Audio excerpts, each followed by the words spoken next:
A place with abundant water. The first such place we'd seen for a long time. It was Poso Teng Nor, a lake southwest of the Tian Shan Mountains and on the edge of the Taklamakan Desert. It's about 1,300 kilometers square, or about 800 miles. The small rivers that flow from the mountains form a sort of delta as they flow into Poso Teng Nor. Because it provides a never-ending supply of water, and because it's so beautiful, the people here call the lake the Pearl of the Desert.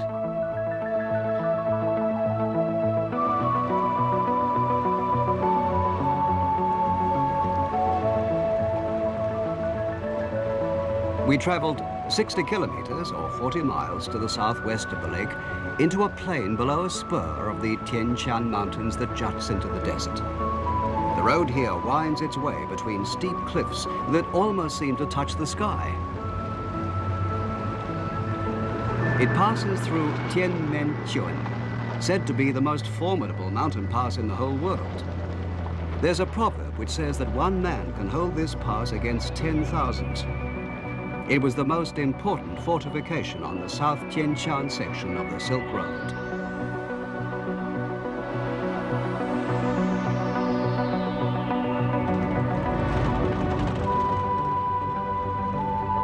This part of the road, which runs between the Tian Shan Mountains to the north and the Taklamakan Desert in the south, is today part of the main trunk route across the Xinjiang Uyghur Autonomous Region.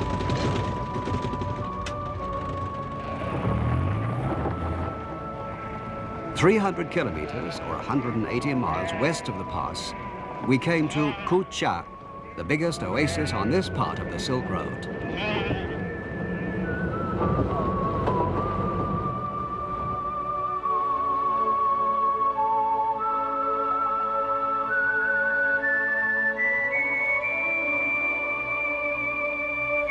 Kucha, which used to be called the land of Guizi, was a prosperous place and a sort of crossroad between east and west.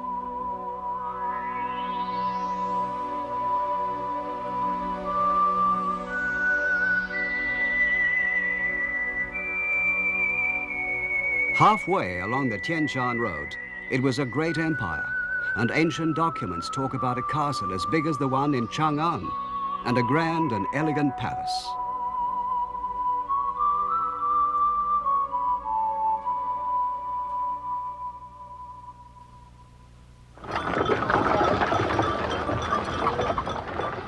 We found vehicles pulled by mules, which they call Kucha buses. It only costs about 7 American cents to ride the bus.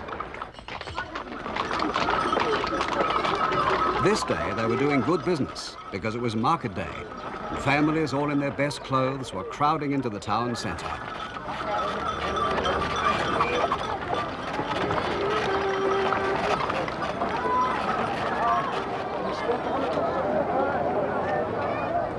The population of Kucha is about 340,000, and most of the people are Uyghurs.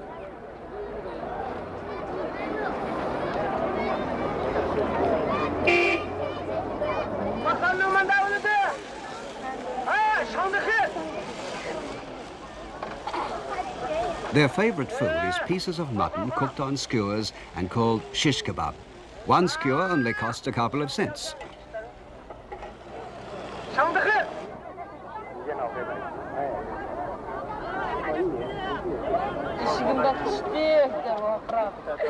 We were told that during the past couple of years, the variety of things available in this market has become much greater than ever before.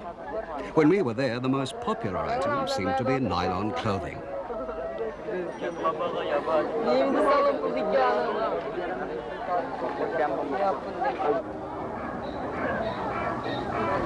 We thought of the long distant past, when the market must have offered glass goblets and rolls of beautiful silk. In those days, people must have been attracted by the beautiful music, and the foreign merchants must have praised their wares in many languages, including Persian and even Greek.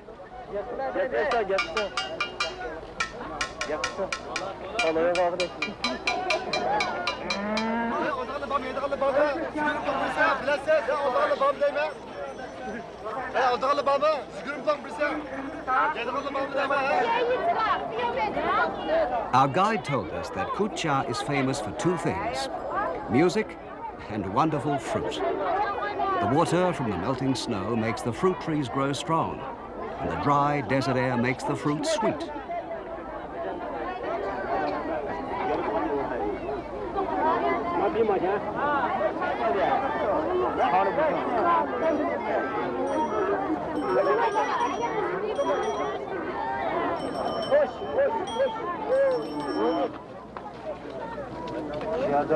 The menfolk gather here in one corner of the market where they can relax while their wives are shopping.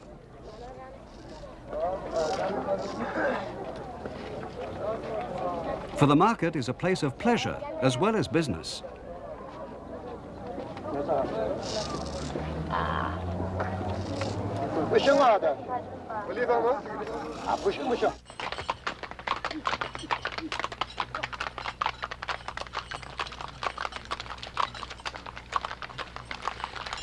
At about 5 o'clock in the afternoon, the market ends, and the Kucha buses take everybody home.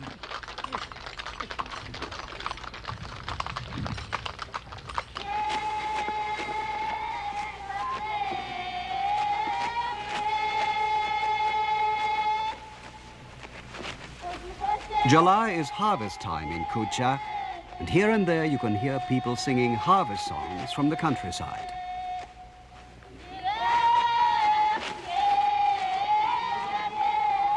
The sun has given us fine crops. The sun has bestowed on us its favors. That's why we're so happy now.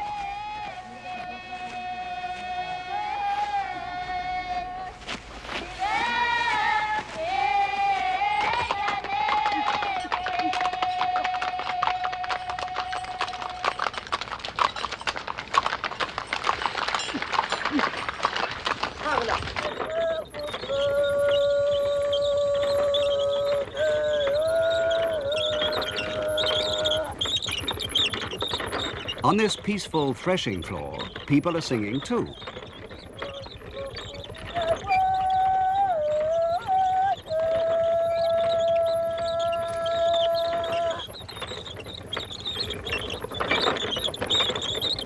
The ancient music of Kucha is believed to have traveled eastwards along the Silk Road and even crossed the sea to Japan, where it influenced the ancient court music called gigaku, which can still occasionally be heard today.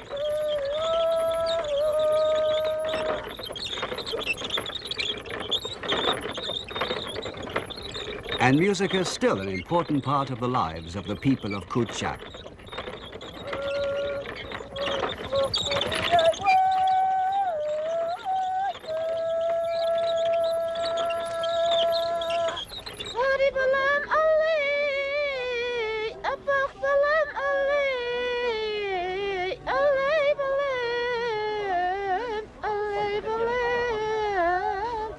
Here, in the shade of a stand of poplar trees by the side of a field where women are working, is a place where the children can sleep.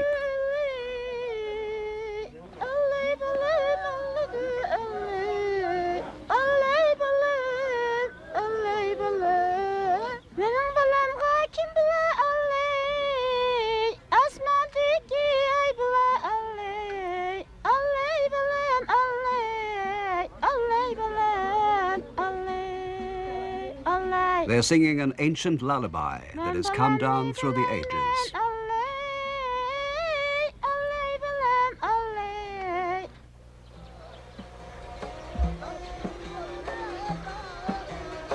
When they've half finished the harvest, you can hear lively music from various parts of the village.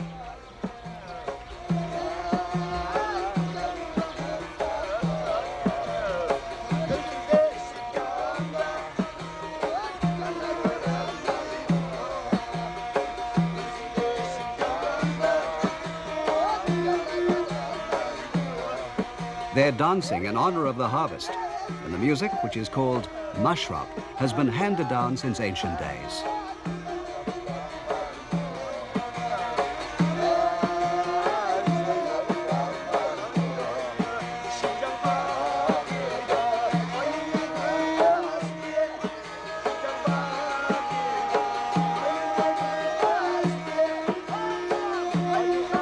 It's accompanied by a drum called dup, a two-string fiddle called dotar, and a 13-string instrument called a satar.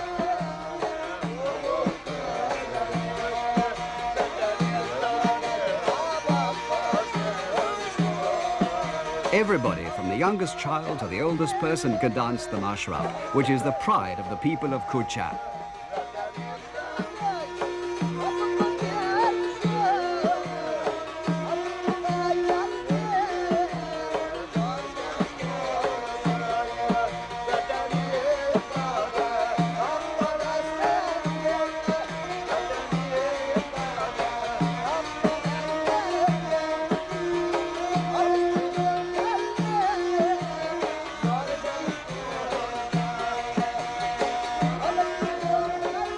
They're always looking for an excuse to sing and dance, and the harvest time is a good opportunity to enjoy themselves. When they dance the mashrab, they express their joy with their whole bodies.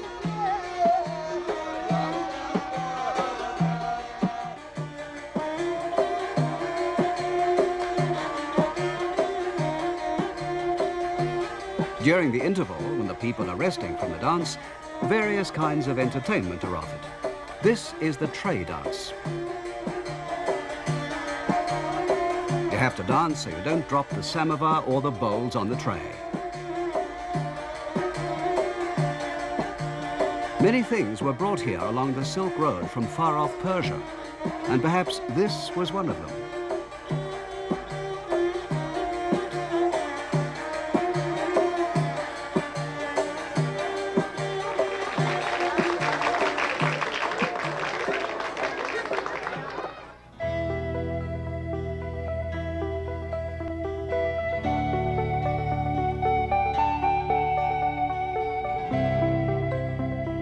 "20 kilometers or 12 miles northeast of the town, on both banks of the upper reaches of the Kucha River, lie the biggest group of Buddhist ruins in all the Western lands. This is called Subashi Castle.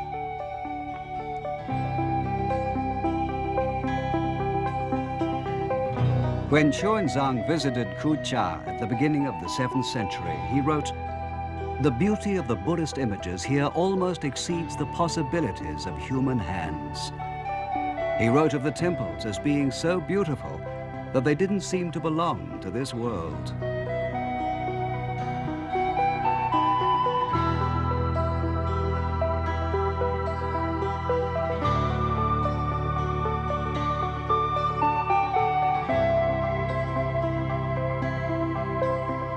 You can still see many caves in the cliffside that faces the river. This is where new priests underwent their training.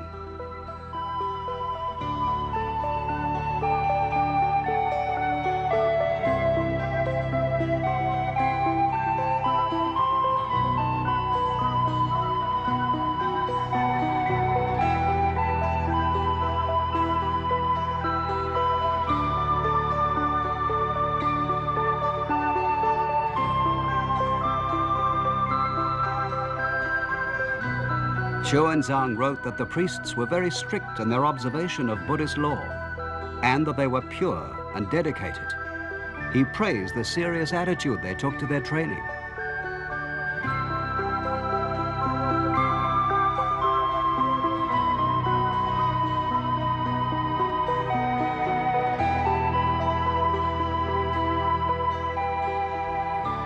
Like the moon, like the sun, O great benevolent Buddha, please bestow on the Kucha River an eternal flow of water, an affluent growth of our crops. The prayers of people who lived in the desert must often have echoed through this vast temple.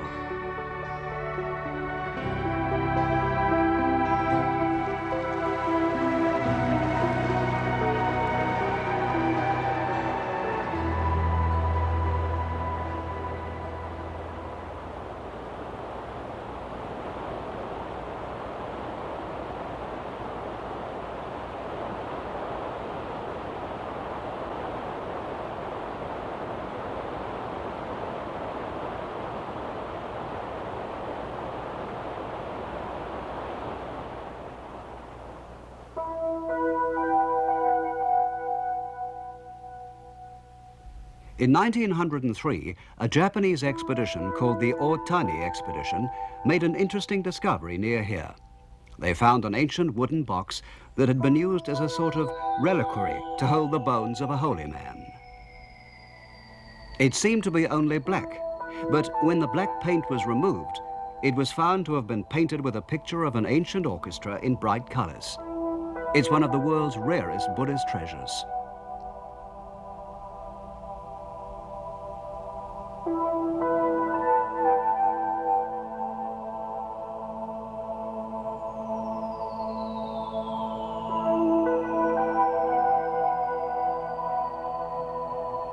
In the orchestra, you can see a big drum, a harp, and a flute.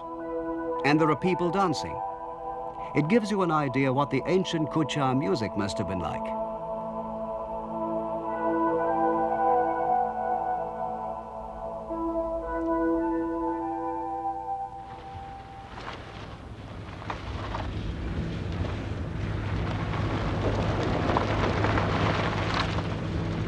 There are many other Buddhist ruins near Kucha, and in fact it's recorded that there were more than 100 temples and 5,000 priests altogether, making Kucha the biggest Buddhist city of the Western lands. One of the most important ruins are the Kumtura Thousand Buddha Caves, about 30 kilometers or 18 miles to the west of the modern town.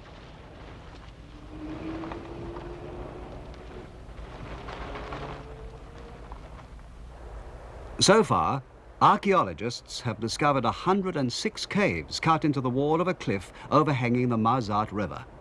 To get to them, you have to climb a steep and dangerous path.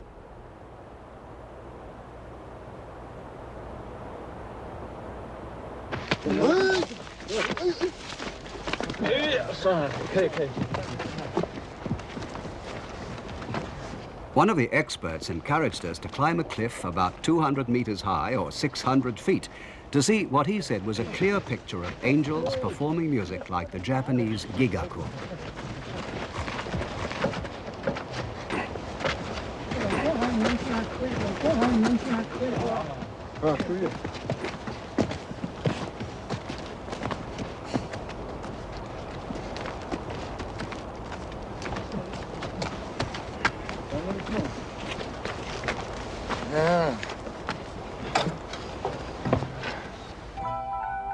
Cave number 46, which was built from the 4th to the 5th centuries. The murals, with a history of 1,500 years behind them, are already discolored with only the contours of the Buddhist images remaining black.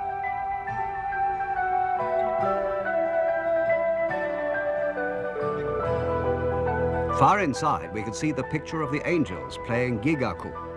One of them is playing a 4-stringed instrument, which you can still find in Japan, where it's called biwa. Another was playing on a set of pan pipes.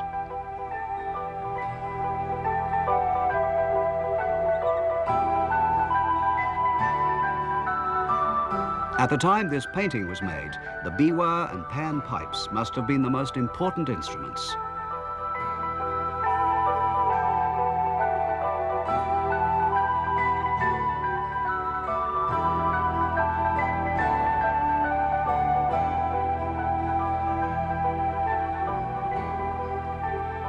Halfway up the cliff is a row of 5 holes connected by a long corridor-like cave inside. There's an interesting legend about this corridor. They say that Xuanzang preached the teachings of Buddha here when he came at the beginning of the 17th century. The people still call it the teaching place.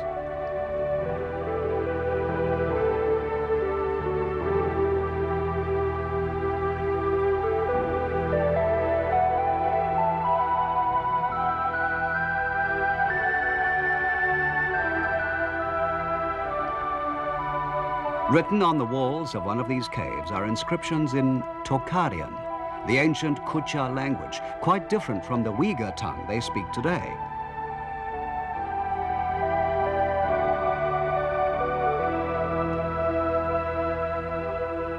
The characters have still not been completely deciphered, but enough has been discovered to show that Tocharian was related to Latin and Greek, languages from even further west than Persia.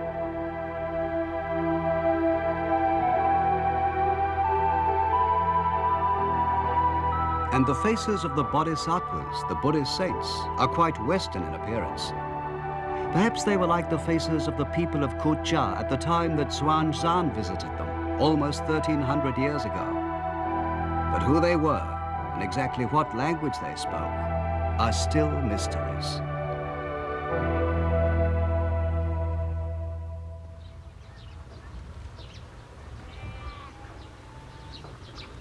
For the ancient Kucha Empire was destroyed at the end of the 8th century by people who came from Tibet. The Uyghurs, who are of Turkic origin, originally settled here at about the beginning of the 9th century. Since that time, they've intermarried with many other peoples to become the Kucha Uyghurs of today.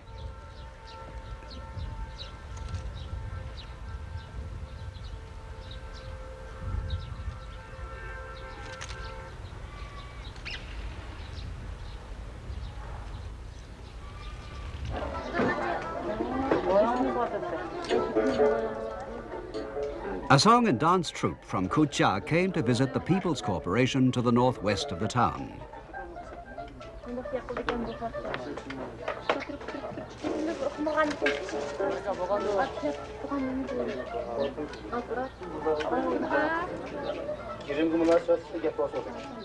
The group was made up of 22 women and 25 men, and it tours the various People's Corporations in this area.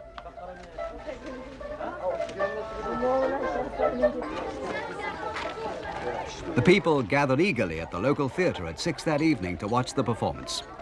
This sort of entertainment is their greatest treat.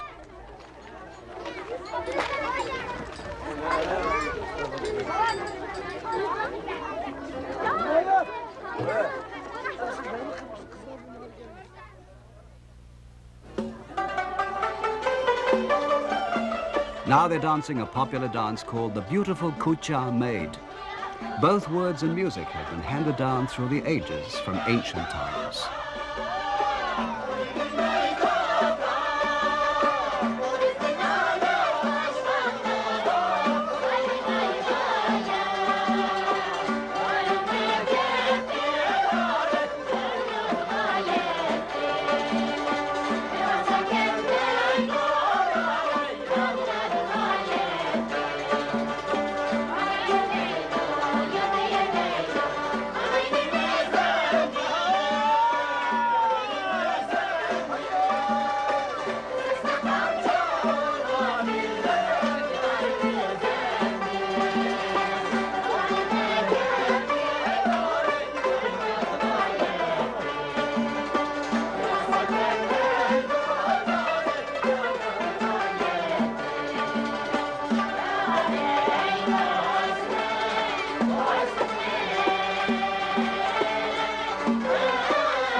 The song and dance troupe has also tried to revive some of the ancient Buddhist dances.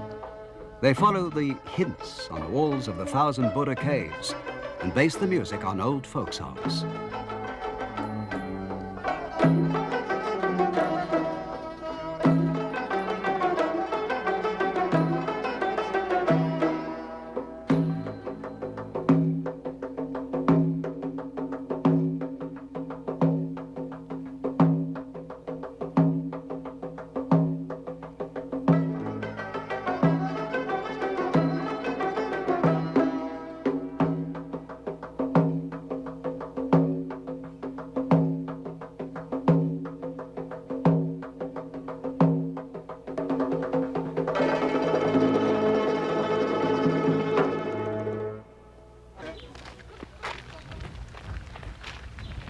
We heard about an old woman called Nisahan who was said to be able to sing a very old song. So we went to see her in her house, which she shares with her brother. こんにちは。你好。こんなわられ、やしみです。こんにちは、西原さんのお歌ですか。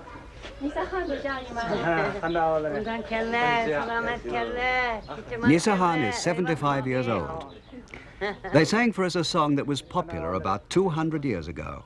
It's called Maiden, Lovely as the Moon.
Ten kilometers or 6 miles west of the town is a salty river, which the people call the Salt River Canyon because it's dry most of the year.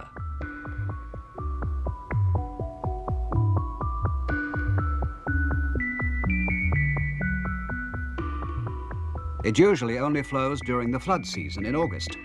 The dry riverbed is covered with a whitish saline deposit.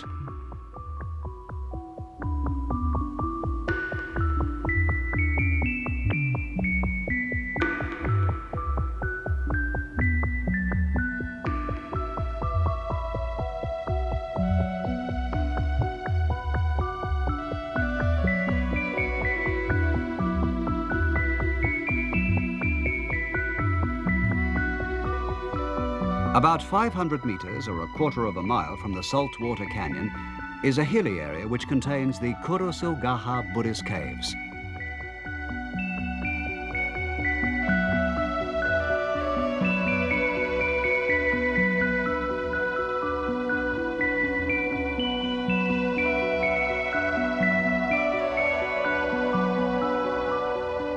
There are 46 of them, and they were built in the 3rd and 4th centuries AD.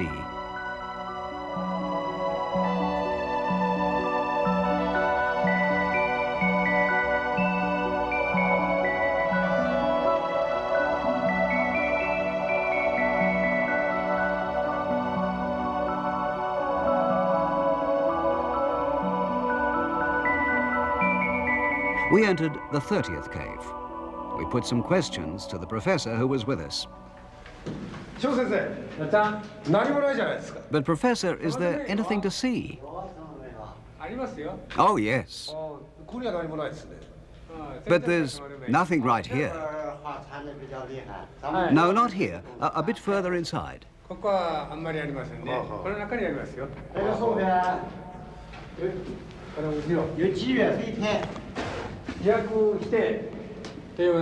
Ah, yes, I see. Yes, there are some remains.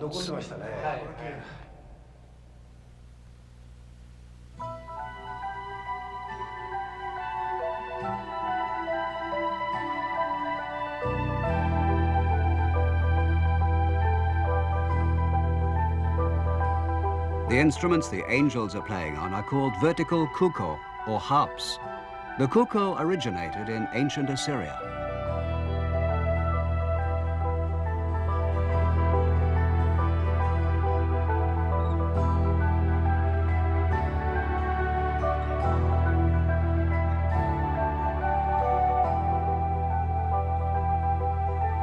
This instrument has a bent neck and 4 strings. It's a kind of lute from Persia. It's quite well known in Japan, and it's still used to accompany the recitation of ancient epics.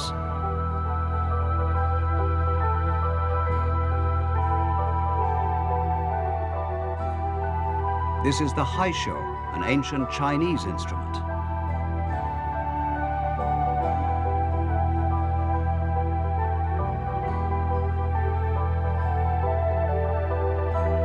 Here, because of the damage to the mural, you can't see exactly what instrument's being played. However, from the position of the hands, it's probably what the Japanese call a hichiriki, a kind of flute that was invented in Kucha. It's very important in gigaku music.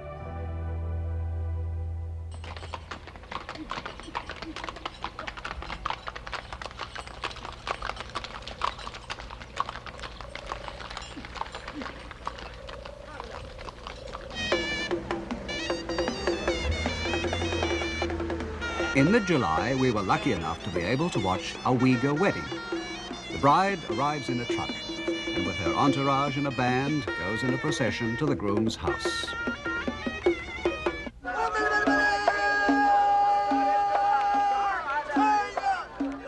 Behind the band come 2 pairs of attendants, the bride's parents, and all her relatives and friends in order.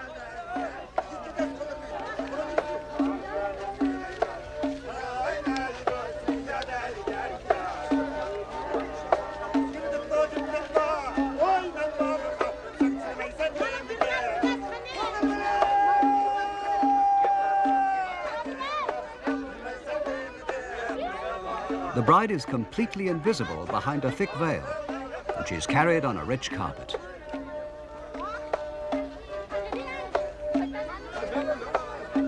In front of the groom's house, she is carried across a fire to show how she'll face the problems of married life.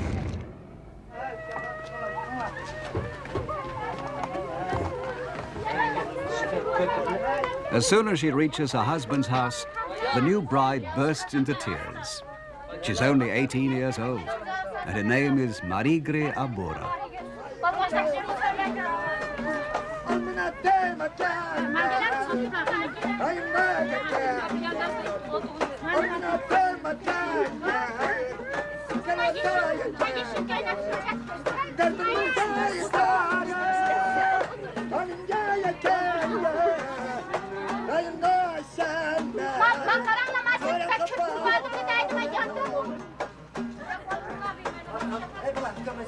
Now the veil has been taken off to show that she's the wife in this house, and that this is her room. Now she will always stay with her husband and never leave him.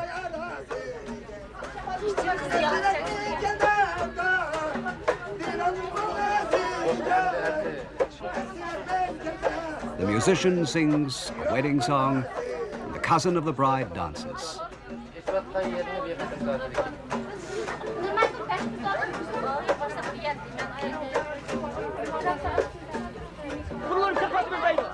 While the bride's relations are dancing, the musicians sing, and in the garden, the celebrations of the groom's party are reaching a high point.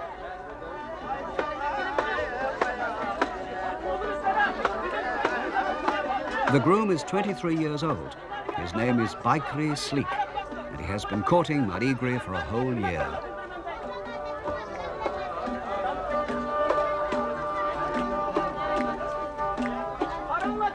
The go-between proposes a toast to the happy pair in a merry song, which is said to dispel all care. Singing and dancing seem almost necessary to the lives of the people of Kucha.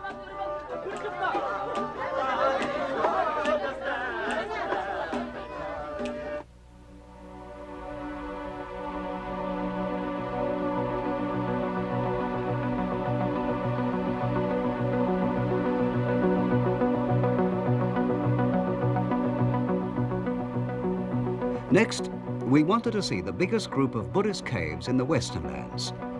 They're called the Kisil Caves. And to find them, we traveled 60 kilometers, 40 miles up the Saltwater Canyon, northwest of the town.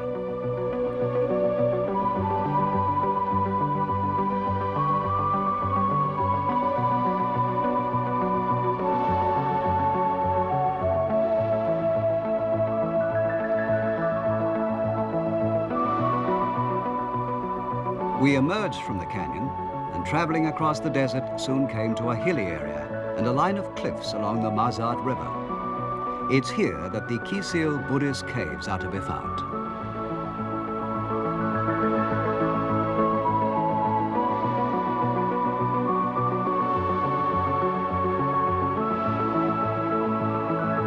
There are 236 caves, and they extend for about 2 kilometers or a mile along the cliffside.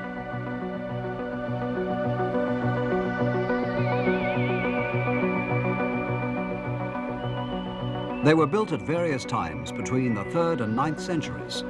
As a treasure trove of Buddhist art, they're regarded as second only to the famous caves at Dunhuang. They form one of the most wonderful sights on the whole of the Silk Road.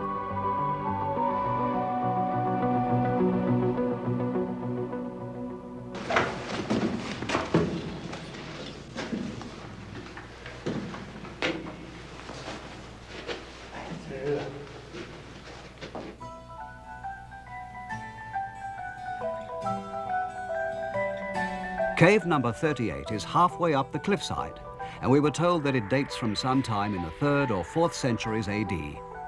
The frescoes on the ceiling give you some idea of the glories of ancient Buddhist art.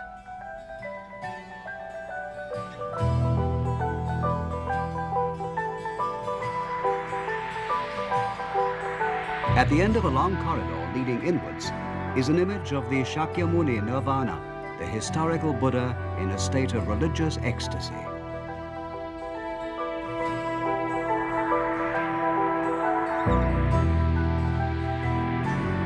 Over the entrance is painted the Maitreya Bodhisattva, the Buddha of the future, who will come to rescue mankind after more than 5,000 million years have passed. Around him, the frescoes show the past, the present, and the future, all combined in one bold design. When this great painting is examined closely, it proves to be typical of the art of the Western lands. At the center, you can see the two-headed eagle, who will plead for mankind.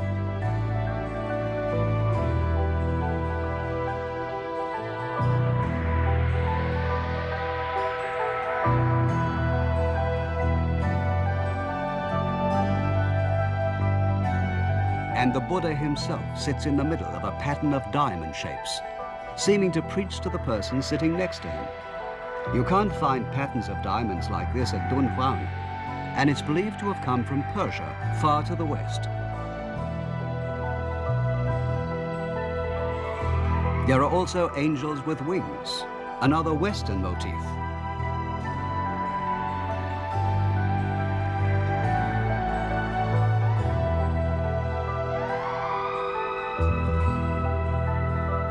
On the ceiling are painted the lives of the historical Buddha. It shows him being reborn many times, sometimes as an animal, sometimes as a deity. With each birth, he stores up more and more merit, until finally he is born as the Buddha.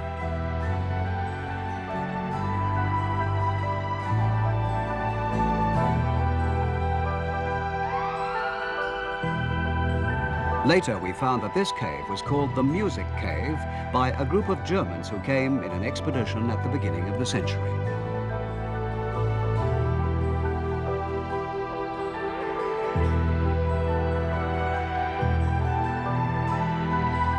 You can see that angels are playing all kinds of instruments, lutes, harps, and flutes, as well as many other kinds we'd seen before. For the Japanese, it was very interesting to see these instruments, for they're all either still used today in the Gigaku music, or else you can find them in the Shōsōin, the famous 8th century imperial treasure house.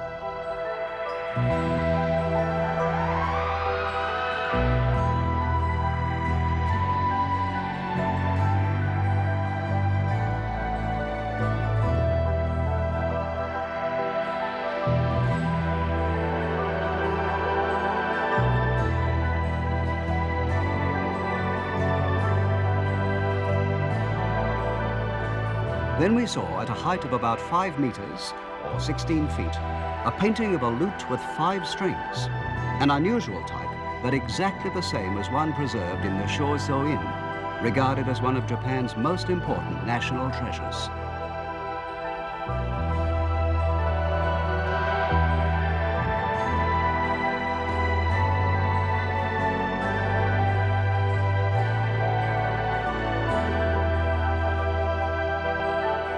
It came originally from India, traveled across the mountains of Pamir, the Taklamakan Desert, Chang'an, and all the way to Japan.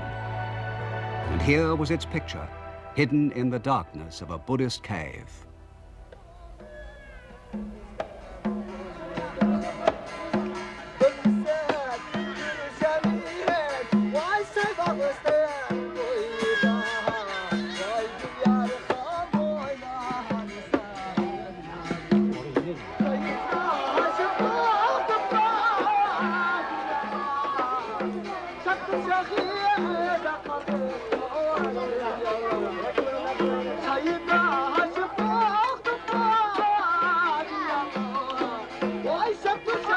This is a song of love sung by the people of the deserts.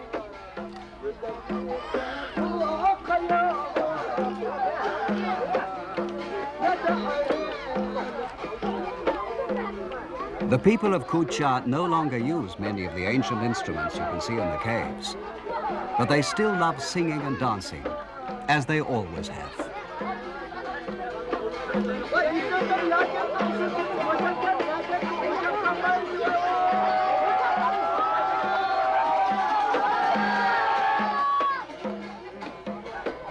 When Xuanzang had ended his journey to India and back in search of Buddhist scriptures in the 7th century, after covering 25,000 kilometers, 15,000 miles, he wrote, "The instrumental music of Kutcha, called Gigaku, is superior to that of any other country." Today, 1,300 years later, the people of Kutcha still preserve their ancient musical heritage.